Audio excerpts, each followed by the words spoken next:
Hello everyone, कैसे हैं आप लोग। मेरा नाम है जियाद अली और आप देख रहे हैं मेरा यूट्यूब चैनल। तो जनाब मुबारक को, ब्लाइंड फैंस को और साथ में उन जोकर्स को जो दिन रात जो माइक हाथ में पकड़ के लोगों को बताते रहते हैं कि हेलो दोस्तों, बाबर आजम ने आज जो है वो गुस्ल कर लिया है। हेलो दोस्तों, बाबर आजम इस टाइम वॉशरूम में चले गए। यानी कि दिन रात जो है ऐसी वीडियोस जो है वो बना बना के लोगों को भी पकाते हैं और साथ में जो है वो चमचा गिरी की जो है वो इंतहा जो है क्रॉस करते हैं। उन सबको मुबारकबाद हो कि बाबर आजम को दोबारा से पाकिस्तानी टीम का कप्तान जो है बना लिया गया है। और अगर देखा जाए तो एक ऐसे बंदे को कप्तानी दे दी गई है ना दोबारा पाकिस्तानी टीम की, जिसकी कप्तानी में पाकिस्तान ने आज तक कुछ भी अचीव नहीं किया। उल्टा दिन ब दिन पाकिस्तानी टीम जो है उसकी कप्तानी में जलील होती रही है। तीन तीन वर्ल्ड कप जो है पाकिस्तान बाबर आजम की कप्तानी में और उसकी कप्तानी में गलतियों की वजह से जो है हारा है। और दुनिया में हम देखते हैं कि ऐसे भी लोग गुजरे हैं भाई कि जो एक बार जिनकी कप्तानी में टीम वर्ल्ड कप ना जीत सके ना, वो कप्तानी छोड़ देते हैं कि भाई साहब जो है हम अपनी कप्तानी में टीम को वर्ल्ड कप नहीं जितवा सके। और हमारे यहाँ ऐसे ऐसे डीठ लोग भी आते हैं कि तीन तीन चार चार इवेंट्स बड़े हरा के उसके बाद जो है बड़ी जो है वो शान के साथ जो है वो फख्र के साथ कहते हैं भाई मैं कप्तानी करूंगा, एक नहीं तीनों फॉर्मेट की कप्तानी करूंगा। वो एक रील तो आपने देखी होगी कि एक बंदा होता है, उससे फैमिली वाले, दोस्त, टीचर सब जो है उसे जो है एक एक जो है वो थप्पड़ मारते हैं, ये और उसके बाद ये करके वो जो है वो सर ऊपर करके जो बड़ी शान के साथ फिर जो है तैयार हो जाता है। वही चीज़ बाबर आजम की है कि पिछले कुछ मंथ में कप्तानी जब इससे गई थी हाथों से, उससे पहले बाबर आजम को क्या नहीं कहा गया, कितना जलील नहीं किया गया फैंस की जानब से, पीसीबी ने क्या नहीं किया। उसके बाद सेल्फ रिस्पेक्ट भी कोई चीज़ होती है यार। फिर उसके बाद दोबारा से कप्तानी की इतनी भूख कि भाई एक नहीं मुझे तीनों फॉर्मेट की कप्तानी दे दो।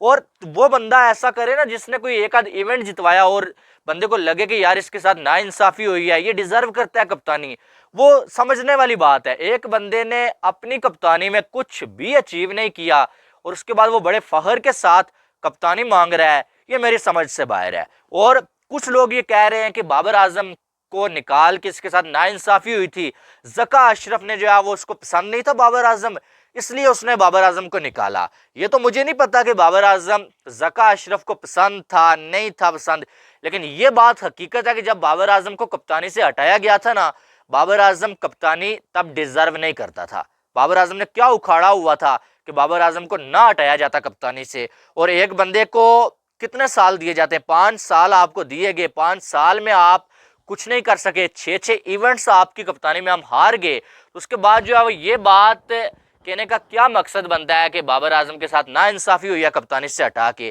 क्या बाबर आजम पीछे से लिखवा के लाया हुआ था कि मैं कुछ भी नहीं करूंगा तब भी मैं पाकिस्तानी टीम का कप्तान बना रहूंगा? बाबर आजम बल्लेबाज अच्छा है, वो मानने वाली बात है, उसकी बैटिंग में उसको सपोर्ट करें, कप्तान वो अच्छा नहीं है। बाबर आजम की कप्तानी में हमने देखा है उसने क्या नहीं किया। अपने दौर में वो दोस्ती यारी पालता रहा, अपने दोस्तों को बाबर आजम अपने दौर में हमेशा खिलाता रहा। नवाज तू मेरा मैच विनर है, हसन अली तू मेरा मैच विनर है, जो जो बाबर आजम की चापलूसी करता रहा, सारे चापलूस बाजुओं को बाबर आजम अपने साथ लगा के रखता। लेकिन जो लोग उस टाइम परफॉर्म कर रहे थे पाकिस्तान की जानब से, उन्हें बाबर आजम ने अपनी कप्तानी में मौका नहीं दिया। इमाद वसीम अपने पीक पर था कैरियर में, तब जो है वो जब भी स्क्वाड अनाउंस हो रहा होता था ना, इमाद वसीम का नाम जरूर चलता था कि यार ये बंदा परफॉर्म कर रहा है। लेकिन बाबर आजम को पसंद नहीं था, इसलिए बाबर आजम ने उसको नहीं खिलाया। कई ऐसे ओपनर पाकिस्तान के इसलिए तबाह हो गए क्योंकि बाबर आजम कप्तान था, बाबर आजम खुद ओपनिंग कर रहा था, इसलिए बाबर आजम अपनी पोजीशन छोड़ना नहीं चाह रहा था, सेक्रीफाइस करना नहीं चाह रहा था बाबर आजम, और उन ओपनर्स को तबाह कर दिया गया, उनको जगह ही नहीं टीम में दी गई। अब अगर देखा जाए तो जहां तक बात शाहीन अफरीदी की है, शाहीन अफरीदी की बात यह कि पहले तो उसे कप्तान बनाना ही नहीं चाहिए था। अगर उसको कप्तान बना लिया आपने तो फिर उसको ऐसे जलील नहीं करना चाहिए था। जहां पर आपने एक ऐसे कप्तान को जो आपको 6 इवेंट्स हरा चुका है बाबर आजम, उसे आपने जो 5 साल दे दिए। जब वो कप्तानी में हार रहा होता था, रमीज राजा ये कह रहे होते थे कि बाबर अभी सीख रहा है, बाबर अभी सीख रहा है, सीखते सीखते जो है 6 इवेंट्स हम हार गए। लेकिन शाहीन अफरीदी टोटल 4 मैचेस हारा, उसे कप्तानी से हटा दिया। ये यानी कि उसकी बेइज्जती हुई है। और शाहीन अफरीदी ने सिलेक्टर से पूछा भी कि यार आप मुझे हटा रहे हैं, ठीक है मानने वाली बात है, लेकिन मुझे रीजन दें कि मुझे आप हटा क्यों रहे हैं। तो सिलेक्टर्स ने रीजन क्या दिया आपको मालूम है? रीज़न ये दिया गया कि आप एक बॉलर हैं, इसलिए हमें जो है एक बैटर कप्तान की ज़रूरत है, हम आपको इसलिए हटा रहे हैं। अबे अक्ल के अंदर बॉलर है तो क्या वो कप्तानी नहीं कर सकता? कोई रीज़न तो अच्छा खासा दो ना। ठीक है, वो मुझे मालूम है कि वो अच्छा कप्तान नहीं था, उसे बनाना भी नहीं चाहिए था, लेकिन रीज़न तो कोई अच्छा दो। पैट कमिंस एक बॉलर है, वो वर्ल्ड कप जितवा गया अपनी टीम को। वो यानी कि कौन सा ऐसा जो है वो उसमें जो है वो कुछ भरा हुआ है कि वो कप्तानी करके जितवा सकता है, और यहाँ पर जो कहीं लिखा हुआ है कि एक बॉलर कप्तान नहीं बन सकता है? यानी कि ये कहाँ लिखा हुआ है? कुछ सोच समझ वाली बात होती है, कोई लॉजिक होता है किसी बात में? नहीं भाई साहब। लेकिन कुछ जोकर आके ऐसे थर्ड क्लास किस्म के लॉजिक जो बता रहे हैं कि जो सुन के भी जो हंसी आती है बंदे को कि यार ये क्या जो है ये चवल मार दिया इन्होंने। और अब अगर देखा जाए तो चैंपियन ट्रॉफी तक बाबर आजम कप्तान है, तो यकीन माने आप वर्ल्ड कप को भी भूल जाएं, आप चैंपियन ट्रॉफी को भी भूल जाएं। मैं यहाँ पे लिख के दे देता हूँ आपको, भूल जाएं आप। अगर बाबर आजम ने चैंपियन ट्रॉफी या वर्ल्ड कप जितवा दिया ना अपने परफॉर्मेंस से और अपनी कप्तानी से, तो मैं जो है वो खड़ा होकर यहाँ पर बाबर आजम को सैल्यूट पेश करूंगा। ठीक है, लेकिन अब नहीं हो सकता, नामुमकिन है, क्योंकि इसका जिम्मेदार पीसीबी है।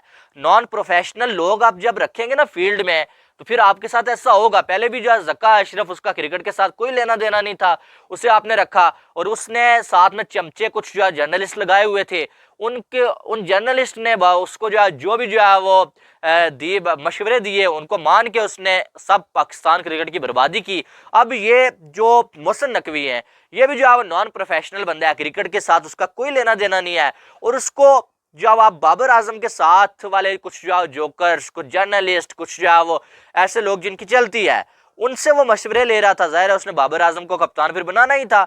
जका अशरफ को जो मशवरे देने वाले थे वो बाबर आजम के हेटर्स थे, और शाहीन के कुछ चाहने वाले थे, उन्होंने ज़बरदस्ती शाहीन को कप्तान बनवा दिया। अब मोहसिन नकवी के जो मशवरा देने वाले लोग हैं, मुशीर है जो बने हुए हैं, वो जो है वो बाबर आजम के चाहने वाले हैं, बाबर आजम के कुछ चमचागिर हैं, उन्होंने बाबर आजम को कप्तान बना दिया। तो ये पाकिस्तान क्रिकेट की बदकिस्मती है कि यहाँ पर पॉलिटिक्स बहुत ज़्यादा चलती है, और जिसको जो आता है वो करके जो है वो गुजर जाता है। और एक चेयरमैन आता है, वो अपने कुछ जो इकदाम करता है, दूसरा आता है वो उन पर मट्टी डाल के अपने कर लेता है, और इसी तरह से क्रिकेट को तबाह किया जा रहा है। अब बाबर आजम के लिए थोड़ा सा जो है वो सोचने का टाइम था कि यार तुमने कप्तान अगर बनना ही था, तुम्हें कप्तान बनने का इतना ही शौक था, अभी अभी तुम्हें जो है ताज़ा ताज़ा कप्तानी से हटाया गया, तो तुम थोड़ा अरसा सब्र कर लेते, थोड़ी कप्तानी तुम सीख लेते, और चलो 1-1.5 साल के बाद दोबारा से अगर तुम कप्तानी अच्छी सीख जाते, तुम परफॉर्म अच्छा कर रहे होते, तुम डिमांड कर लेते कि यार मुझे अब कप्तान दोबारा से बना लो। लेकिन अभी तुम्हें हटाया गया, पूरे पाकिस्तान में तुम्हें जो है जलील किया गया, लोग जो है वो कैसे तुम्हें ट्रोल कर रहे थे, और उसके बावजूद तुम दोबारा से कप्तान बन गए। और अब पाकिस्तान की टीम को तोड़ने वाला काम जो है ना, वो ये मोहसिन नकवी और इसकी टीम ने कर दिया है कि शाहीन को इस तरह से जलील करके हटाया गया ना, जो अब उसके दिल में भी खटास पैदा हो गई है, यकीन माने बाबर के लिए भी। क्योंकि जब बाबर को पहले पहले जब कप्तानी से हटा रहे थे ना, जब वर्ल्ड कप का फाइनल भी खेला था, शाहीन अफरीदी, हारिस रऊफ वगैरह इसकी सपोर्ट में आए थे, जब उन्होंने कहा था कि सोचना भी मना है, क्योंकि उन्हें तब लग रहा था कि बाबर आजम अभी जो है ये डिजर्व नहीं करता कि इसे कप्तानी से हटाया जाए, हम फाइनल खेल के आ रहे हैं। ठीक है, और जो उस वक्त परफॉर्मेंस थोड़ी सी ठीक थी। ठीक है, तो शाहीन वगैरह ने बाबर को सपोर्ट किया, उनको बड़ा जो है वो लोगों ने बुरा भला बोला, लेकिन उन्होंने ट्वीट बाबर आजम के लिए किए। बाद में जब शाहीन को दोबारा कई अरसे के बाद कप्तान बनाया गया, तब उसे लगा कि यार अब वाकई में बाबर डिजर्व नहीं करता, वो कप्तान बन गया। तो अब जो है वो बाबर आजम को जब शाहीन के सपोर्ट की बारी आई, बाबर आजम ने कहा कि एक शाहीन नहीं, मैं तो शान की कप्तानी भी खाऊंगा, तीनों फॉर्मेट की कप्तानी मुझे दो। तो अब जो है वो आप देखेंगे शाहीन वगैरह के दिल में बाबर के लिए खटास आ गई होगी। ठीक है, अब वर्ल्ड कप में दो जो है वो लॉबीज काम करेंगी, दो, एक साइड बाबर और उसके जो है वो कुछ चमचे होंगे, एक साइड शाहीन और उसके कुछ चाहने वाले होंगे। तो इस तरह से वर्ल्ड कप में पाकिस्तानी टीम की परफॉर्मेंस का क्या हाल होगा, वो फिर आप अंदाज़ा खुद लगा सकते हैं। ठीक है, तो अब शाहीन ने इसलिए आमिर और इमाद को वापस लाया कि मैं कप्तान हूँ, वर्ल्ड कप ये जिताएंगे, और उनको वापस लाने के बाद शाहीन को कप्तानी से ही हटा दिया गया। अब आमिर और जो इमाद है उनकी बाबर के साथ बनती नहीं है, और एक कप्तान को जब सारी टीम की सपोर्ट हासिल नहीं होती है ना, वो कोई इवेंट नहीं जीत सकता है कभी। तो अब बाबर आजम की आधी टीम की सपोर्ट ही उसको हासिल नहीं होगी जब, तो क्या उखाड़ेगा बाबर आजम। तो ये बाबर आजम ने अपने चक्कर में, अपनी कप्तानी के चक्कर में जो है वो टीम का तो बेड़ा गर्क करवा दिया है, लेकिन साथ में ये जो क्या नाम है मोहसिन नकवी लोग हैं ना, इन्होंने भी पाकिस्तानी टीम को तोड़ने का काम कर दिया है। पहली हिंट्स जो है पाकिस्तानी टीम को तोड़ने की रख दी गई है, अब आगे आगे आप देखते जाएं कि क्या होता है। बहरहाल हमारी दुआ है यार कि पाकिस्तान कुछ अच्छा कर ले। बाबर आजम अब ज़बरदस्ती या वो मसलत हो ही गया अगर, तो यार कुछ जितवा ले पाकिस्तान को, नहीं तो अब पहले से भी ज़्यादा बाबर आजम जलील होने वाला, आप मुझसे लिखवा के रख लें। बहरहाल आपकी क्या राय है वो आपने कमेंट बॉक्स में बताना है। बाकी वीडियो को लाइक करिएगा और चैनल को सब्सक्राइब करिएगा ताकि आने वाली तमाम अपडेट्स आपको बर वक्त मिल सकें। मिलते हैं नेक्स्ट वीडियो में, आपने बहुत सारा ख्याल रखिएगा। लव यू ऑल, अल्लाह हाफिज़।